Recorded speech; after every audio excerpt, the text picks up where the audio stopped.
And hello, everybody, and welcome to Presence. I am Doug King, and we are continuing our study on cartography. Specifically, what we're doing is we are drawing out a map of the current state of Christendom, the world religion Christianity, in all its many diverse denominations and separations, etc. And as we've said all along from episode one, that requires that we start at the beginning to find out how we ended up where we are today. And then, once having found where we are today and why we are where we are, I want to propose what I see as the future of the subject of Christology. And in that regard, that means that for me, first and foremost, I always start with the biblical narrative. And I have found through my life and my growth that it has helped me to move from one perspective to the next perspective. And I'm going to say that most of you who take the time to watch my podcasting have experienced the same thing. For example, if you consider yourself a progressive Christian, likely you started in a more fundamental church, and that at some point those boundaries became too restrictive. The dogma, the doctrine. There were things that you were observing and you felt you needed to move beyond them. That's the story of the biblical narrative. It's teaching us that that's our nature and that's the way it happens. That's why I also use spiral dynamics. I use spiral dynamics because it is a map that absolutely shows that trajectory of growth. And I'm pulling it up now. There it is. And so we have seen that it starts with archaic. And those of you that have been with me for quite some time, you know that I have started with archaic Adam and gone all the way through the narrative to show how we evolve in our understanding of spirituality, in our understanding of God identity. There were some threads that we've been talking about. They all point to a couple of very basic foundational points, and that is this. When it comes to understanding our God identity, there are two sources that start from the very beginning with Adam and Abraham in the genesis of the story. One of the ways to understand God identity is through self as source. That thread runs all the way through the law of the prophets, all the way into the first century, and the appearance of Jesus of Nazareth. There is also after the Spirit.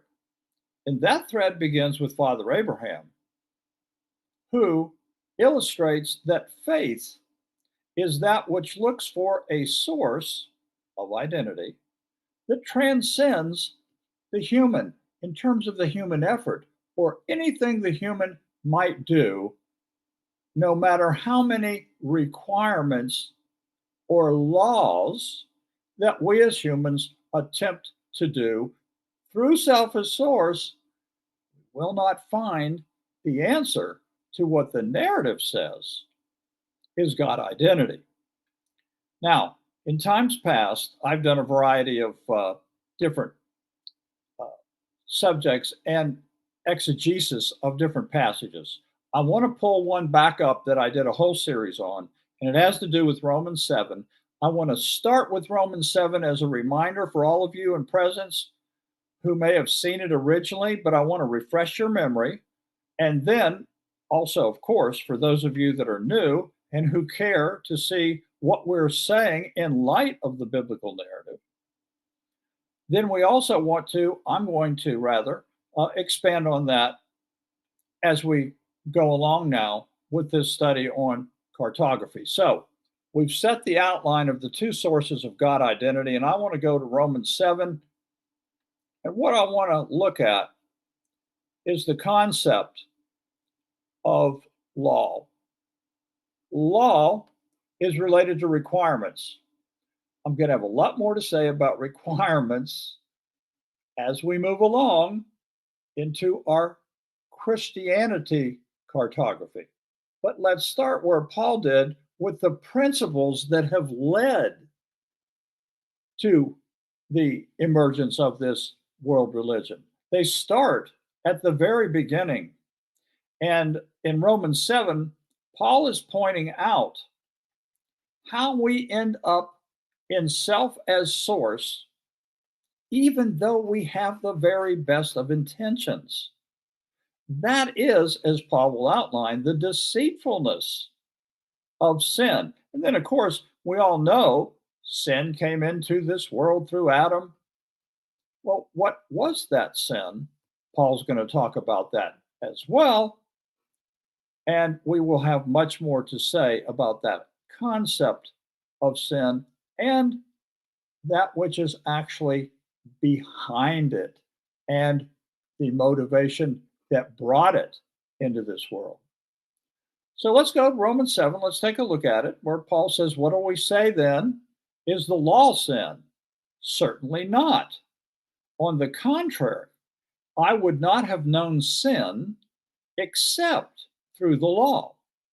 I would not have known what it is to covet if the law had not said, you shall not covet. But sin, seizing an opportunity by the commandment. Let's stop right here. Notice it's seizing an opportunity by the commandment, singular. What commandment is under discussion? I would not have known what it is to covet if the law had not said, you shall not covet.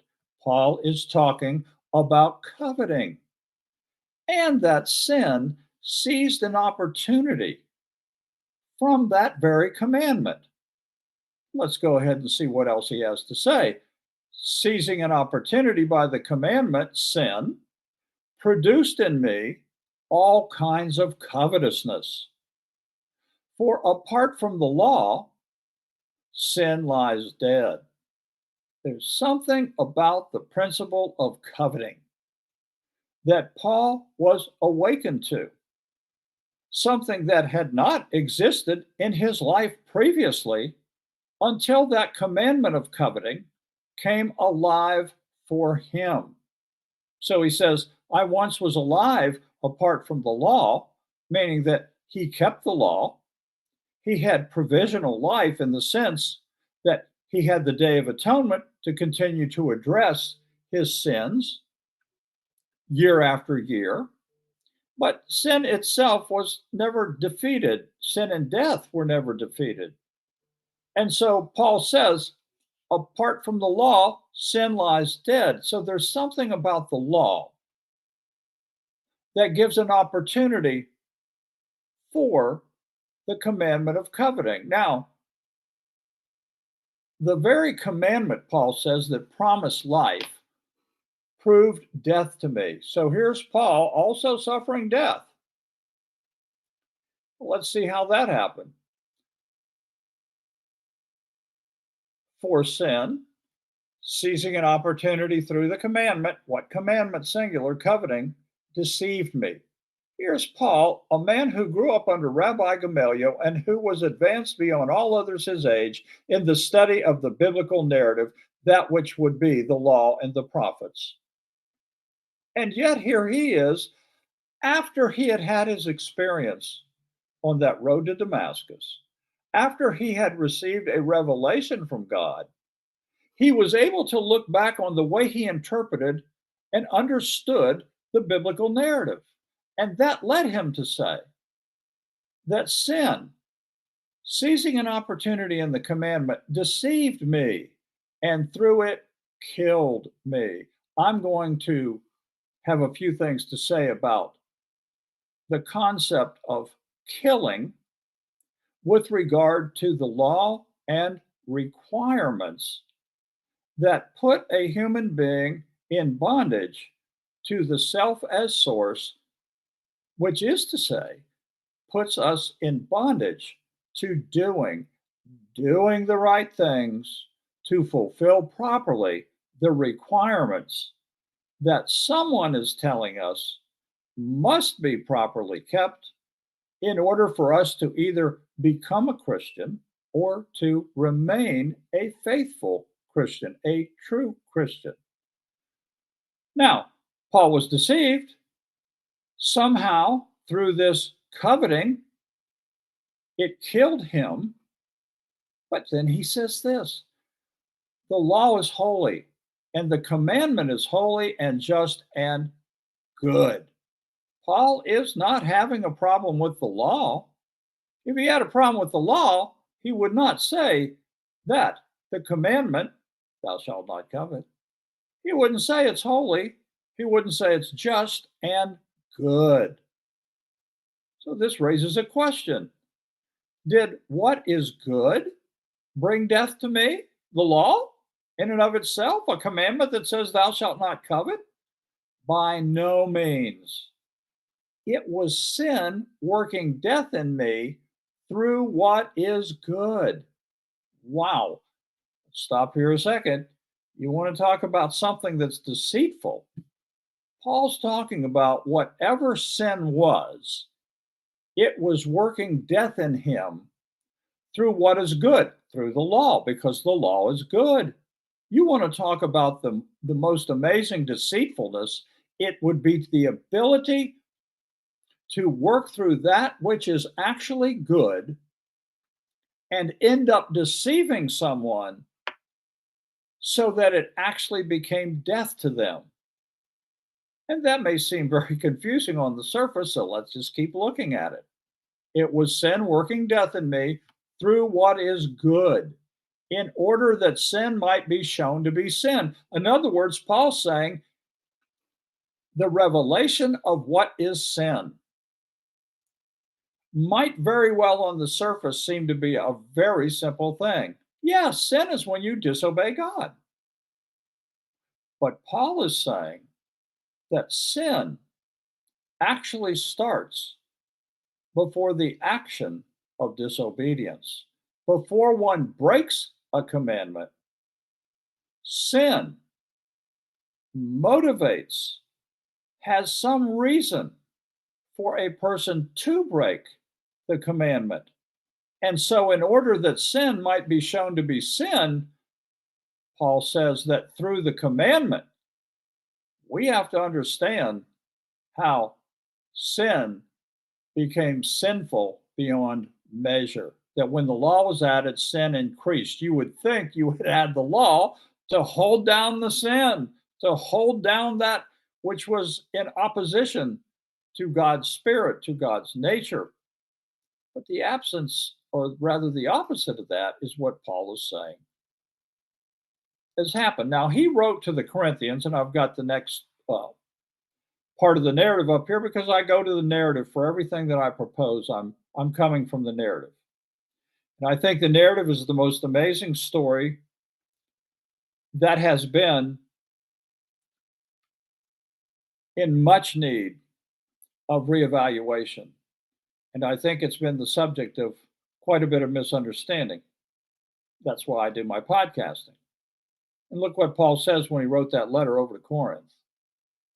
He says, not that we are qualified of ourselves, here's self as source, to claim anything as coming from us, self as source. Our qualification is from God. God is source, Spirit is source. Who has made us qualified? God made us qualified. We didn't do things that qualified us. There was no self as source action that we did or requirement that we kept that made us qualified. Rather, it was God and God alone who made us qualified to be ministers of a new covenant, a new agreement, not of letter. Remember that letters engraved and written in stone go back to Moses, but rather of spirit, spirit of source. What does law do? For the letter kills. There is that kills again. The letter kills, but the spirit gives life. Why does the letter kill? because the letter of the law will always find the human being wanting, will always find the human being under disobedience. And as Paul said, God found all under disobedience, so that he might have mercy upon all, so that God reveals the source of that which relates to righteousness, not a righteousness of our own, but the righteousness of God that we are brought into. So here we have this something that kills. I want to also go all the way back to the beginning of the story in Deuteronomy, where Moses was working with the Israelites in terms of understanding the law and the nature of God. And there's a statement attributed to God. And this is a statement: Behold, I kill and I make alive. That that sounds brutal. That's like, oh, that's that Old Testament God. No, I kill and I make alive. The question then would be, what is it that God kills? God kills all that pertains to what stays in the way of a human being's spiritual growth. And what stands in the way of spiritual growth is when we enter into a selfish source, self centered mode where we believe that something we did has given us God identity. And we might ask, didn't God say, Thou shalt not kill? Yes, God did, because the human cannot make alive. And life will come through God as source and God as source alone. So let's continue on here and look at another writing of Paul here to the Romans, where, and I've cited this many times as well, as you well know if you followed me, the creation was subjected to futility. Now, if you're concerned about who the creation is, and I know that some are, yes, the creation, the first creation, absolutely included all Gentiles.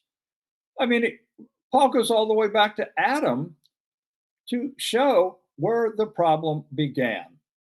And he points out that sin came through Adam. That's how sin entered the world long before God had called Israel. And so sin entered the world when there was no Judaism, was no law, etc., except that Adam was given a commandment, a requirement. And the requirement was not to attempt to grasp the knowledge of good and evil. It is no mistake that this whole subject of selfish source comes down to one attempting to grasp the knowledge of good and evil. For that is a domain that belongs to God and God alone. For millennia, human beings have tried to identify how those two forms work: good, evil. Here's a boundary driven form. Within it is all that is good. Here's a boundary driven form. Within it is all that's evil. Now, you tell me, have human beings ever come to agreement globally among ourselves about who or what belongs in each box? The reason we're doing the cartology thing is because on the map, all those denominations that exist right now are separated from each other because they're trying to figure out what is that which is right and wrong, what are the requirements, and how do you keep those requirements to either become a Christian, which they can't agree on. How do you become a Christian? There's a whole variety of ways that different denominations say are the requirements in order to become a Christian. And it's all based on trying to grasp the knowledge of good and evil so you can properly assign those that belong in the evil box. And then the great thing about social media, you can get on social media and you can explain to the world why you belong in the good box and they belong in the evil box. And then we can get into not only being judgmental, but we can then get into arguing, which will further the space and gap of separation between those denominations. The creation was subject.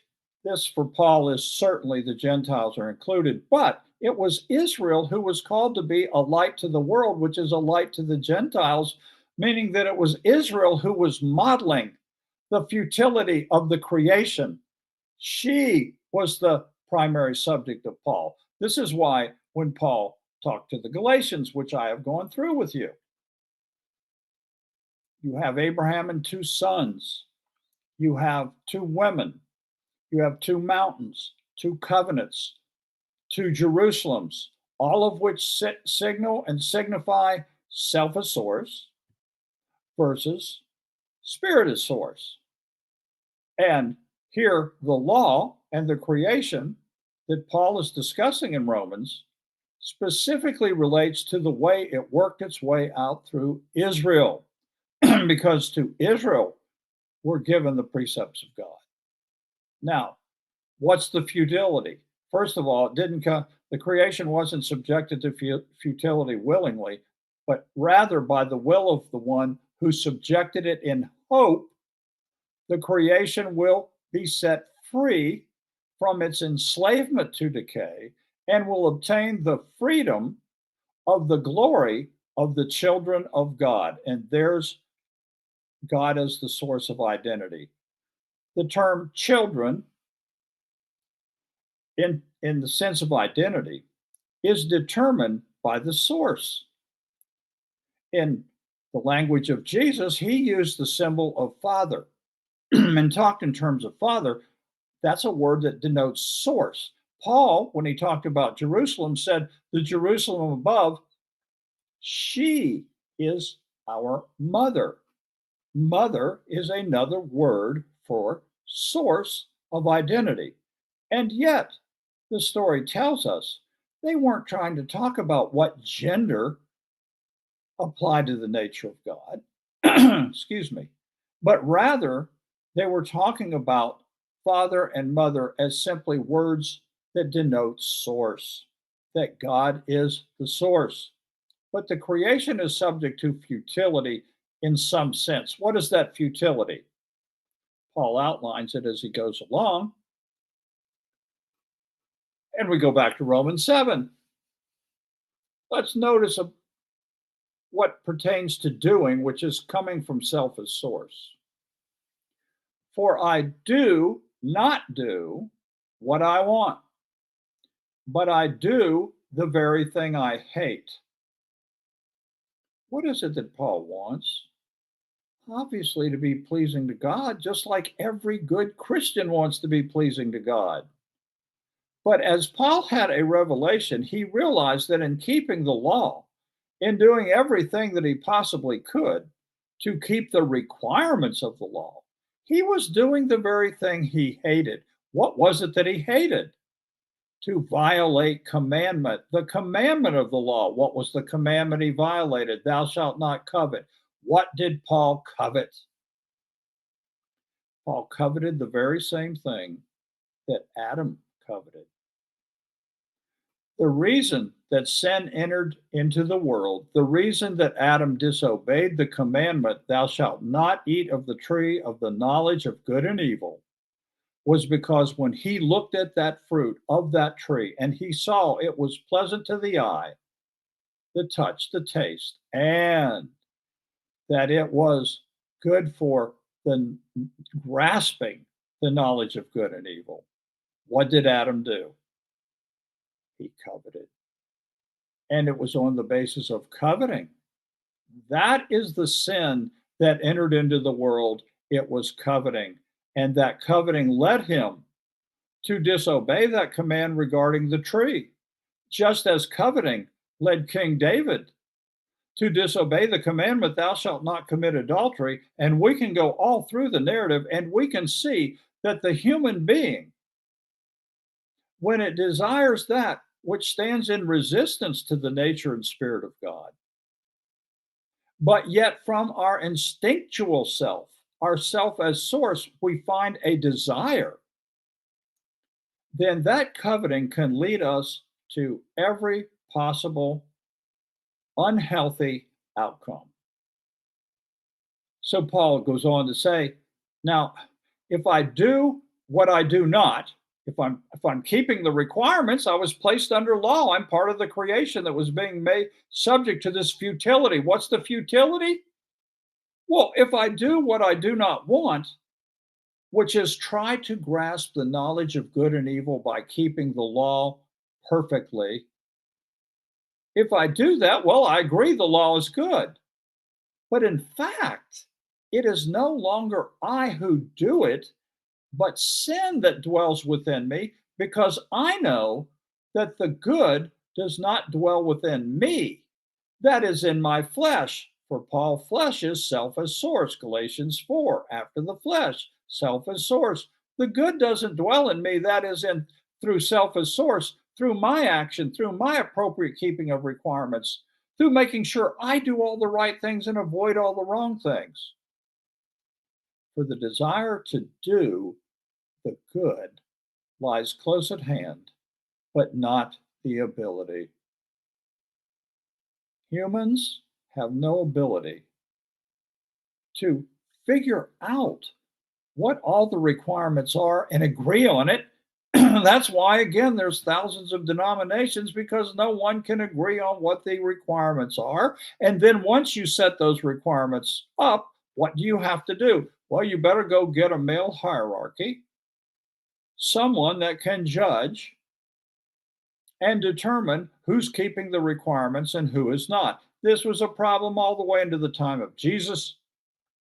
And this, in fact, is why Jesus was constantly confronted by the concept of, is it lawful? Is it lawful? And so on and so forth. So let me actually, before I continue on here and get to our cartography and the difference of uh, denominational thinking and so forth, let me take this down and come back on the screen and now continue on with some thoughts that I have. Because I said in the newsletter that at the end of this episode, I'm going to introduce some very controversial proposals. And I want to do that. Let's outline how we get there. Let's talk first of all about Paul and the law. That's under the blue meme on our spiral. Remember, we're doing the spiral. Law comes in under blue. The law is good because blue is good. You have to have every step on the rung of the ladder as outlined in the spiral dynamics model. Everyone is necessary. I started in blue. I was very much what people would have called, and still would call today, a fundamentalist. Very focused on the concepts of law. Now, within Christianity, that became known as dogma, doctrine, and creed. And as most of you, and I'm going to say most listening to me, are progressive Christians, you know how you looked back, and to this day look back on fundamentalism. And there came a time when you decided you needed to go beyond that worldview. You had a different perspective in the works. It started with orange because orange, modernity, the primary value is questioning and therefore then deconstructing. And that's what you did if you became what you think is a progressive Christian versus a fundamentalist Christian. If you're post evangelical, it's because you probably started off, maybe grew up in the evangelical worldview perspective that finds its way really manifesting in the blue fundamentalism until you get up to green. But you don't get up to green by waking up one day and just being there with a post evangelical view. You start in orange and you deconstruct what you're looking back on in blue that you can no longer agree with. And then that leads you eventually to evolve into your green postmodern Christianity. So the law is good. We've said that Romans 7:12. But we also noted that the law kills and brings death. And Paul not only says it brings death, but he also calls it a ministry of condemnation. But look how he described it. He said, if the ministry of death, written and engraved on stones, was glorious, how will the ministry of the Spirit not be more glorious? And if the ministry of condemnation had glory, the ministry of righteousness exceeds much more in glory. Paul did not trash, exclude previous levels of understanding as he had evolved. He was basically saying that this trajectory that started with circumcision and priesthoods and animal sacrifices and temples and so on and so forth were necessary steps in his journey. And because they came from God, he says they were actually glorious. But there was something more that was coming. And in my radical proposal here in a bit, I will talk about my opinion of what's coming next that will completely change the cartography of the world's largest religion. That's quite a thing to say. And either I'm onto something you'll want to think about, or I'm completely wrong about it, and you'll have to decide that just as I had to decide it. But I will tell you that I came to these conclusions because I live in the narrative every day. I know many people do, and that doesn't mean that they will agree with me. But I am saying that all the things that I discuss with you are coming directly from the story. So, how could the law be good on the one hand and cause death on the other? This again goes back to the two forms of good and evil. The ministry of condemnation had its place, its rightful, necessary place on the spiral, therefore was glorious. The more glorious represents a trajectory of evolution. This is why Jesus fulfills rather than destroys the law and the prophets. He fulfills the law and the prophets by revealing the law and the prophets as belonging to the category of role and function. What Paul was saying was that because he was placed under law, the only understanding of God identity that he had related to self as source, keeping requirements. That's all one could do. But when you look from an integral perspective, as I believe Paul did, he realized that the law, when it's used, when requirements are used to judge whether or not someone has God identity, that is when the human self as source fails and fails miserably. And humans won't agree, don't agree, and you'll end up with a cartography full of denominations, separations, etc. Paul, he wrote to Galatians. I thought of this verse as well. I thought about when he wrote to the Galatians, and he said in chapter 3, if a law had been given that could make alive, remember, I kill and I make alive. Well, if a law had been given, Paul said, that could make alive, then righteousness would indeed come through the law. But righteousness can't come through the keeping of requirements. And here's what I'm saying. Christology is founded and based on a requirement from the very start. One has to do something to become a Christian. Whereas universal God identity, we're saying, is innate in every human being that comes birthed into this world, no matter what part of the globe they're on. And that universal God identity is the nature of all humans. There is no requirement, there is nothing to be kept. Nor does the nurse at the come into the waiting room at the hospital and announce, it's a Christian, it's a Buddhist. No, these things are not innate.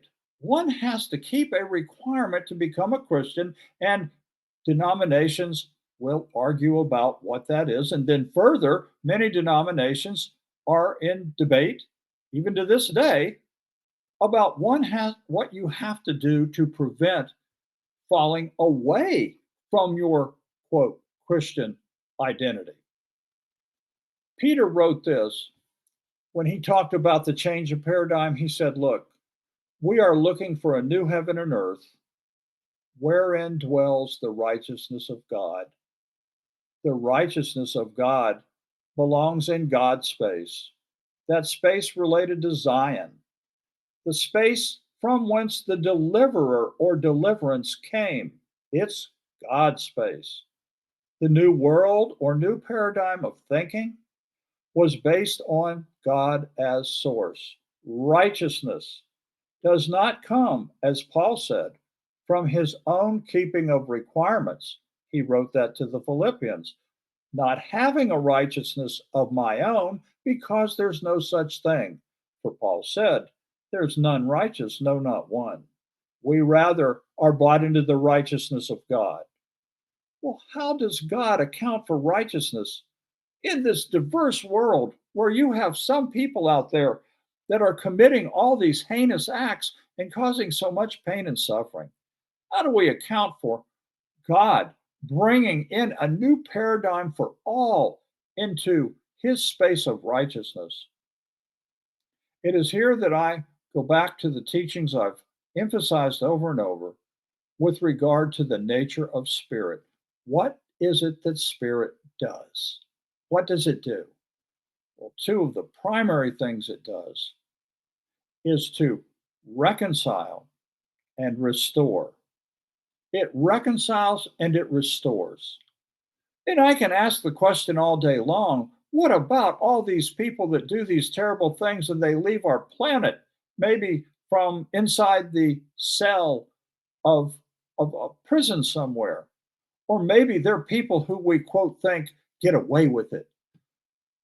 Well, that's when I really like a statement by Byron Katie. If you ever have a chance to read or have read her book, Loving What Is, great book. I highly recommend it. But one of Katie's main principles is this: there's my business, there's your business, and there's God's business. Reconciliation and restoration are God's business. God says, vengeance is mine. I will repay. Because God knows how to repay in such a way that he can lead every single person to mercy. The wrath of God is always that which is to remove that which stands in the way of the people you love the most, your children, your grandchildren, the other people in your family, people at work, the people you may wonder about that live in other countries whose little children don't even ever hear about this narrative that we're discussing. That's God's business. His righteousness is that which is makes all things right. Well, how does that righteousness fully manifest? Through reconciliation and restoration. I know this. The Apostle Paul was on the way to Damascus. He didn't respond to an altar call, but it was because God for 3 days cast him into outer darkness. That's a symbol that's used even in the parables of Jesus being cast into outer darkness. And during that time, what happened that made Paul 3 days later completely do a 180 and be passionate, so much so that he would go into city after city, even risking his own life? What happened? I can't explain what happened in those 3 days or how that reconciliatory process, restorative process worked with Paul, but it did. And this is what I leave to God as God's business. And this is what allows me to rest in peace First and foremost, for all the people I love dearly in my life, people I see at different events when I'm with children and grandchildren, places I go on the planet. Everyone has a journey, and we'll all leave this planet having some degree of consciousness and some degree of unconsciousness. But it is God and God alone that can make up for anything that is lacking. Because I know this: God doesn't kind of defeat some sin and death. God isn't kind of successful. God doesn't rejoice because there's some small percentage of the planet that got in the right religion that is described by Christology. Rather, it is Christology that points away from self as source. It is a Christology that is not a new form. Rather, it is, in role and function, a transformative process that reveals where God identity lies. And it lies in the source of God's Spirit and God alone. This is not an argument about who gets the grace and who does not. Social media, again, is full of people that will answer that question for you. But the grace of God, who wants to say where it's limited and how it's limited? And do you really want to say that all the people you know in your life are in danger of being separated from God in this new paradigm where the whole enemy that was the problem, which is described as death, separation, that enemy supposedly was defeated? Are you wanting to say that it's only defeated by the people who keep the right requirements? We're right back to the same thing. And that brings me to what I want to say that is a radical statement, and I know it is. And it's a radical thought I mentioned in the newsletter. For 2,000 years, Christology has been interpreted as a religious form, separate and distinct from all other forms, meaning all other religions. I am going to propose in my next and final episode that the postmodern iteration of Christology, where we will find most of you who are still identified as Christians, which again, I'm not attacking, I'm recognizing that's your place in your journey. That postmodern iteration of Christology as a religion, Christianity as an identity, represents the final stage of this Christological interpretation handed down by the Roman Empire for every Catholic and every Protestant. Starts with the assumption that Christology is to be defined as Christianity, which is to say, to be defined as a world religion that you have to join in some way by meeting some type of requirement. So, all the rungs on the ladder are necessary. My blue fundamentalism was necessary before I could move on to orange and green.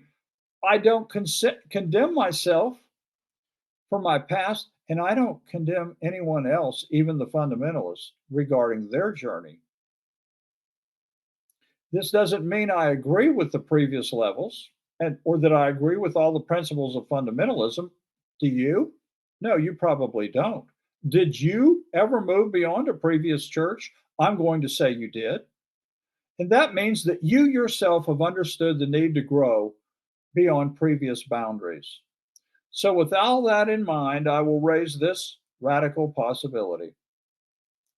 When we see from an integral second tier perspective the fallacy of identifying with a religious form, or when we see how the current interpretation of Christology has simply carried on the self as source thinking as existed in the first creation, will we come to see the true, or the rather the 2,000-year-old interpretation of Christology as actually that which is antichrist. Wow, I said it. For 2,000 years, Christianity has been obsessed with identifying the Antichrist. But what if we have met the enemy and it is our self, ourselves, self as source, our attempt to do what Adam did, to grasp the knowledge of good and evil so that we can say we have met the righteous requirements to have God identity, and then we have the right to judge all others and to proclaim who all the people are in your family that do not have God identity. When you have been told over and over again, it's all about doing, meaning doing the right things. I know from talking to people of all different Christian backgrounds, you can still end up with a life that's full of guilt, fear, and even burnout. I know this from discussions I hold private with pastors and priests, spiritual teachers, and those that are questioning where do we go from here? Why would I say such a thing? That interpreting Christology as another attempt to have God identity through self as source, meaning me keeping the right requirements, having the right doctrine and dogma, being in the right denomination. I'm saying all these things because I'm putting myself in the shoes of everyone else who's having the same journey that I had. It's not because I'm putting myself above the fundamentalist Christian or the progressive Christian. When I understand self as source versus spirit as source, I recognize I'm the same as everybody with regard to universal God identity. That's where my proposal is leading. I'm not saying these things like people normally do about the Antichrist, where they are identifying that as evil. I'm saying what Paul said, that the deceitfulness of good led to death for him. It killed him. And that is to say, it separated him from his God, even though the attempt to do good is, in and of itself, an attempt to emulate the righteousness of God. But Paul saw that law and boundaries are absolutely necessary for conducting our lives, raising our children. They have to have boundaries. There has to be right and wrong, and there has to be penalties in society for those who do different levels of harm, even if they have to be imprisoned for life. But all that the laws are doing is to serve our growth, to serve the growth and maturing of our children, not to determine whether or not they're no longer our children or beyond our love. And thus, we find the nature of our God. Beyond the current paradigm that's led us to this place of division, where I can have peace that wherever I go, I meet someone who has the same identity I have. No matter what gender, what race, what country, nationality, what class, even if they're an atheist, I'm talking to someone who's the same as me. The difference is the degree to which we understand or don't understand the innate God identity within. Now, that's a lot to chew on, but it does lead me to this last place, this last episode, where I'm going to get into today's postmodern theology. I'm going to get into what's being taught in seminaries and what's being taught by many of those who come from the seminaries, pastors and priests alike. And the proposal I have here is that when we get to the postmodern level, it's the last level before you make the evolutionary leap into integral. And my proposal is that this postmodern theology, which I will critique, is representing the last stand of Christology being interpreted as a world religion. That's where I'm going to go next. And I'm going to start. You know where I'm going to start? You know where I'm going to finish? I'm going to start, I'm going to finish with the biblical narrative because that is the source of everything that I have proposed in all of my episodes. So I'm going to stop the recording here. I thank you very much for listening uh, to these episodes. And I look forward to being with you for this next episode that will be the final one on cartography. Until then, thanks for joining this global conversation for a new Earth.